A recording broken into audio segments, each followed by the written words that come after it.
السلام عليكم ورحمة الله وبركاته. ازيكم يا حبايب قلبي؟ عاملين ايه؟ يا رب تكونوا بخير، وحشتوني والله كتير. طبعا اللي انتوا شايفينه معايا ده حبايب قلبي ده رقاق، كان موجود عندي كمية تيجي يعني اعمل منها صينية كده زي ما انتوا شايفين. بس طبعا انا على طول ما بعملوش الا باللحمة. تعالوا اقول لكم انا عملته بقى النهاردة وهتستغربوا خالص. وهنعمل آه، هنعملها بكبدة وقنصة، بس هنعملها بطريقة مختلفة خالص. لا هنقطع الكبد ولا يعني هعملها بقى، هتشوفوا دلوقتي. تعالوا معايا. شايفين دي قنص؟ طبعا انا كنت فاكرة ان الطبق شايفين الكمية اللي فيه دي كبدة. انا كده حطيت كمية القنصة الاول، يعني القنص بتاع الفراخ اللي هي القوانص، طبعا كلكم عارفينها. هضربها كده في الكبة زي ما انتوا شايفين. وهنا كان عندي بقى حاجة، بقى دي اللي بقى حاجة تانية. كان عندي حتة بتاعت ليا في الفريزر، فطلعت خدت منها حتتين كده زي ما انتم شايفين. هضربها في الكبة مع القنصة، وبعد كده هنزل عليهم بالكبدة تاني. انا عايزة اقولكم هحول الكبدة والقنصة دول للحمة مفرومة، والله بجد. هشوفها دلوقتي اساسا هتتفاجئوا، يعني هتقولي يا شكلها طرية عاملة ازاي. هنا بقى الحلة دي كده سخنة، هنزل فيها زي ما انتوا شايفين كده. هنا بقى حبايب قلبي بعد ما الحلة سخنت، نزلت فيها بالكمية اللي انا عاملاها في الكبة دي زي ما انتوا شايفين. طبعا دي الكبدة والقنصة، يعني الكبد والقوانص اللي انا فرمتها في الكبة، ومعاهم قطعة من اللي هي زي ما انتوا شفتوا. هنا بقى هبدأ اقلب فيها. انا عايزة اقول لكم والله هتتحول للحمة مفرومة. هنا بقى كده هفضل اقلب فيها. طبعا احنا شفته قبل كده، اللي متابعني شاف طريقة اللهم صل على سيدنا محمد. الرقاق ده شافه كنت عاملاه باللحمة، يعني عملته كذا مرة هو والجلاش باللحمة. بس انا بصراحة ما بحبش الكبدة اللي هي قطع، فده بقى كانت فكرة ان انا اعملها كده يعني، فقلت اشارككم معايا الفكرة دي واوريها لكم. هنا بقى فرمت برضو 3 بصلات حلوين كده كبار. طبعا كمية الكبدة اللي معايا دي حبايب قلبي يعني كيلو الا ربع من الكبدة اللي هو الكبد والقوانص يعني. هنا بقى حطيت في الطاسة دي فصين من الثوم مهروسين، وحطيت لهم معلقة سمنة على زيت، وشوحتهم بس اللي هو ريحتهم طلعت ماشي. نزلت عليهم بعصير الطماطم اللي هو حوالي حبيتين كده او 3، حاجة بسيطة خالص يعني. معايا الحلة اللي هناك دي فيها شوربة. طبعا انتوا عارفين ان الرقاق كنا بنعمله بشوربة اللحم على طول، اي حد بيعمل كده. فانا كان عندي الشوربة دي بتاعت بط. وهنا بقى نزلت على الكبدة دي بكمية الصلصة دي، طماطم عاملاها في الخلاط يعني. وهنا الطاسة اللي معايا دي كده انا حطيت معلقة من البهارات، ومعلقة ربع معلقة من الكزبرة، وربع معلقة من التوابل. يبقى التوابل اللي هي البهارات والكمون والكزبرة والفلفل اسود.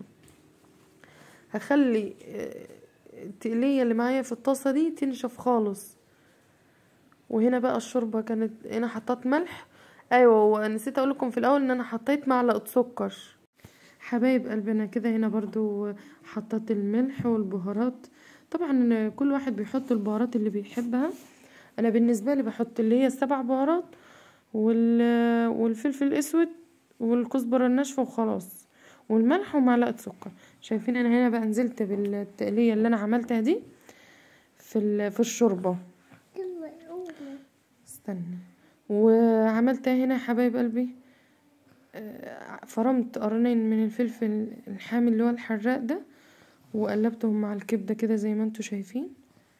انا عايزه اقول لكم كده طبعا هي باينه ان هي لحمه مفرومه مش كبده خالص.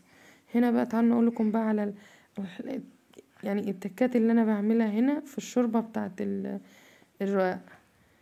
رحت عامله، شايفين معلقه اللي انا حطيتها دي معلقه من الكربوناتو كده بقى يا حبايب قلبي هي خلاص غلت اهي، طفيت عليها. فتن معلقة الكربوناتو وفي السمنة اللي انتوا هتشوفوني هحطها بين الطبقات بتاعة الرقاق. هحط برضو معلقة من البيكنج باودر، اللي هو البيكنج باودر، علشان يورق معايا. طب اصبر يا جودي، علشان يورق معايا في الرقاق ويبقى زي الجلاش، ما يبقاش معجن من جوه. طبعا هنا الكبده خلاص معايا اهي، هطفي عليها.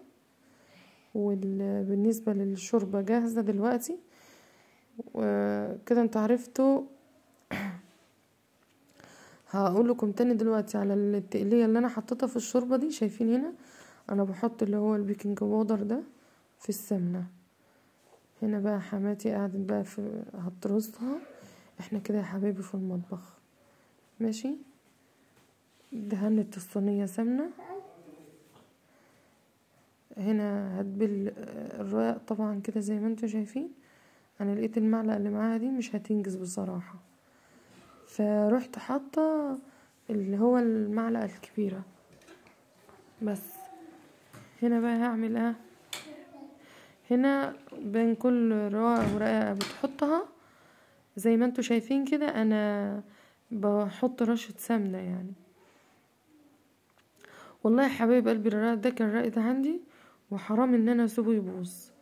طبعا انا اتلخمت في العملية بتاعتي وكده الحمد لله، وما عملناش بقيته على العيد يعني. فقلنا لا، بدل ما نرميه خسارة او نتلقح للطيور، لا احنا نعمله صينية وكده، مش لازم لحمة يعني. بس زي ما انتوا شايفين كده. طبعا الجو دلوقتي الحمد لله رضا، مش قابل ان الواحد يرمي اي حاجة او يستغنى عن حاجة خالص يعني. الحمد لله على قد ما نقدر الناس تلم في البيوت يعني. بصراحة هو ده المفروض اللي الناس تعمله. طبعا هنرصها وهكذا لحد زي ما انتوا شايفين كده. دي قطعة برضو كانت مكسورة حطيناها في الوسط بنفس الطريقة كده. وهعمل ايه يعني دلوقتي خلاص. هنا بالنسبة للتقلية اللي انا حطيتها في الشوربة دي يا جماعة، بس يا جودي، الشوربة اللي انا حطيتها في التقلية دي عبارة عن حطيت فصين من التوم مهروسين، خليت وحطيت لهم معلقة سمن يا دوبك ان ريحتهم طلعت، ورحت حاطه عليهم ايه الطماطم دي قد ايه يعني على حسب الصينية او الكمية اللي انت تعمليها. بس انا حاطه في حوالي بالظبط عصير 3 طماطميات يا بت يا جودي.